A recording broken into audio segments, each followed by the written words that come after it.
Lahko bi rekli, da Lenta ni brez slona in sadeža. Letos bosta nastopila dvakrat, danes bosta celo otvorila večerov Oder. Kaj pa vama osebno pomeni to vsakoletno povabilo organizatorjev? Tako kot kakšni drugi slovenski bendi vedno hočeva več. Naslednje leto torej 3 nastopi, 2 na Večerovem, 1 na glavnem odru. Veliko nama to pomeni. Hvala. Vreme jo je malce zagodlo, kako bosta ogrela občinstvo? Ogrela bova vsakega posebej, če je sklepati po vremenu, bojo 4 prišli, tako da jih bova povabila na oder, objemali se bomo, dokler ne bojo ogreti. Rad bi sam povedal še to, da kolega ni zato tu, ker ignorira domače medije, ampak zato, ker se v solzah objema s familijo, ki jih že dolgo ni videl, je pravi Mariborčan, a žal cene vinjet ne dopuščajo, da bi videl svojo družino pogosto.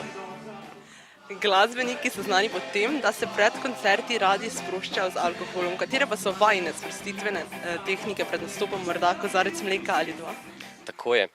Gre za kozarec spenjenega mleka, ki nam ga servirajo posebej v flaše piva, zato pač da ne izgleda čuden, drugače pa opazujeva labode, štejeva račke, dežne kaplje, čudovito dravo, ki s svojo barvo izžareva to, kar Maribor je danes in kar bo naslednje leto kot Evropska prestolnica kulture, se pravi temno, zelen, rjav mest.